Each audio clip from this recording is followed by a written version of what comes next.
Hello, hello! Welcome to Inklings with Irena, the weekly energy show connecting you to your intuitive guidance system. I'm so glad you're here with me today. I am outside on location at my local nature center, which I love to come here and walk my puppies and kind of get out of the mainstream every day. And of course, the sun is really coming down now. I wanted to talk with you today about the best meditation to use when you're looking for an answer. So when you hop on, give me a hashtag live, let me know you're here. If you catch the replay, hashtag replay L, great to have you. So this came up in conversation recently with one of my one-on-one clients. She has some decisions to make, and with those decisions, if you don't have certain answers, it's very tough to make those decisions. So these answers are eluding her, and she asked me, what sacred practice, what technique, what tool can I use to help me find the answers I'm searching for? And by the way, if we haven't met yet, my name is Irena Miller, and I'm an intuitive energy coach, and I have been guiding women for over 20 years on the right sacred practices for them, the techniques, the tools that they should use in the moment that'll be the right one for them, because there's a lot of different options out there. When you're looking for answers, maybe you look to a pendulum for a yes-no answer. Maybe you use muscle testing. Maybe you use the cards. You go to the cards for a little more in-depth reading. So my one-on-one client, she's tried a lot of these different sacred practices, and in this moment right now, she was looking for a meditation. And this is my go-to meditation that I always use when I'm looking for answers. So I want to set it up a little bit and let you know why I feel like this is one of the best meditations out there for finding answers. Number one, when it comes to looking for an answer, remember that it should be just to take the pressure off yourself. I'm going to get rid of the shoulds altogether, right? Take the pressure off of yourself and make it a playful adventure.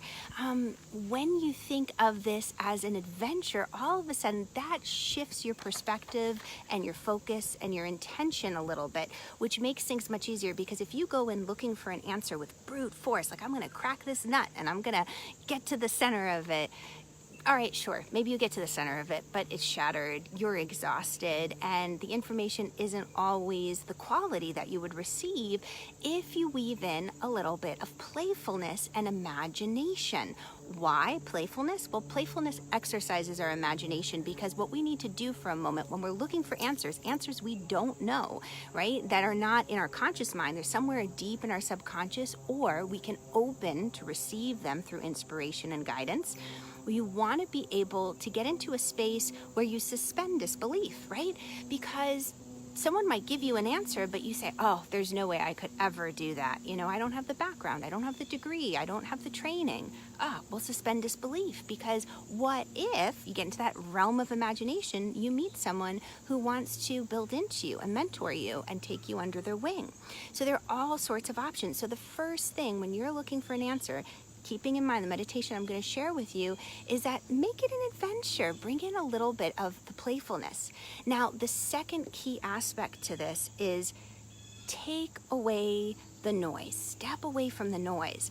When you're looking for an answer, essentially what you're trying to do is open yourself to guidance and inspiration, whether it's your subconscious that has the answer, or a guide or an angel or God, the universe outside of yourself. Hi, Katie. Hi, Deb. Hi, Renee. So great to have you.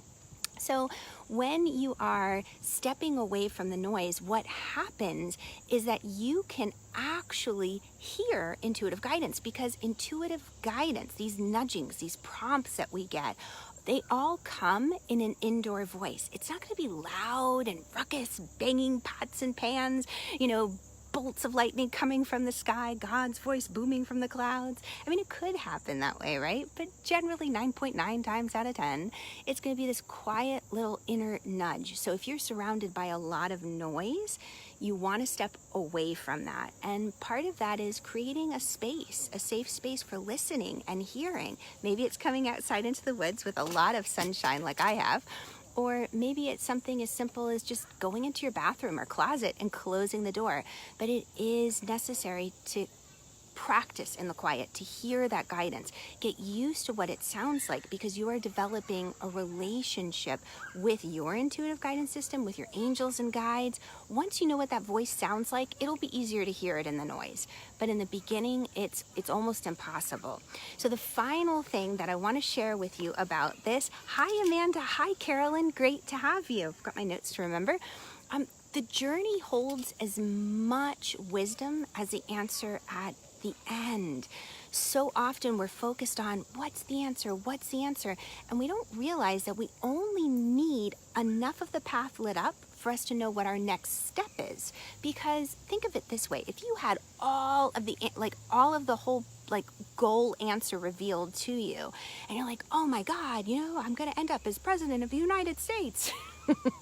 Right? You're like, well, how in the world would that happen? I'm just an intuitive energy coach, I don't have any political support or leanings or bendings, right? We'd start to panic. How could I make that happen? Whoa, it's too much information. It's too much pressure. All we need to know is enough to take the next step.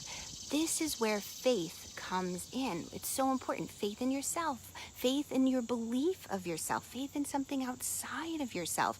Just like Indiana Jones, when he's getting ready, searching for the Holy Grail, and it's that chasm. He gets to the two openings of the caves, and there's this big giant ravine between them, and he's like, I can't leap it.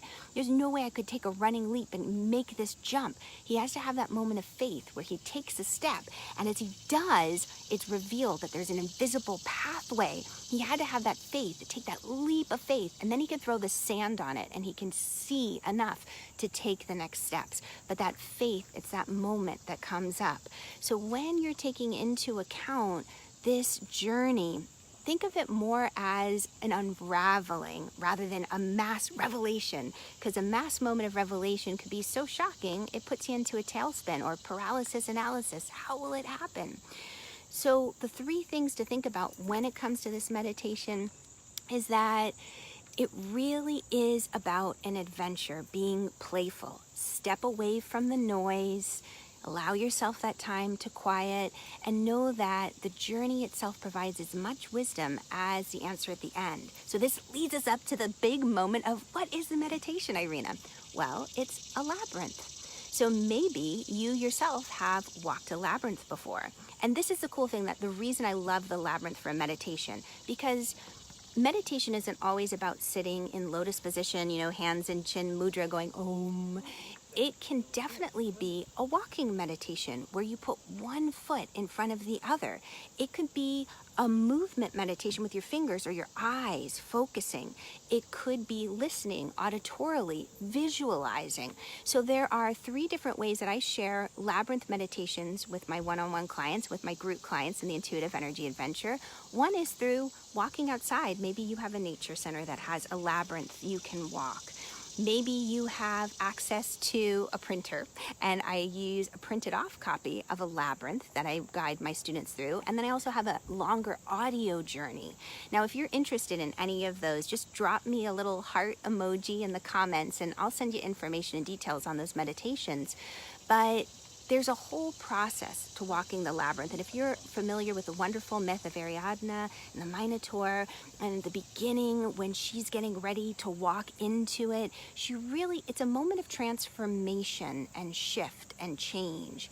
And it's the journey again. So remember, labyrinths help you be playful, go on an adventure, step away from the noise, and really take time to enjoy the unfolding of the journey, so that when you get to the answer, it feels good, it makes sense, it's not scary, it's not overwhelming, and you feel completely steady and secure in your path. So thank you guys so much for joining me today. If you're looking for a way just to clear the noise in general, click on the link above. My little energy bot will take care of you and bring you to a really cool meditation to help with that. All right, I'll catch you guys on the flip side. Bye. Thanks so much for coming. Yeah, beautiful meditation day for a walk, or kayaking. Oh, that would be the best, Carolyn. Hopefully you can go kayaking for me. One of these days I'll be able to get back on the water. All right. Bye, guys. Thanks for being here.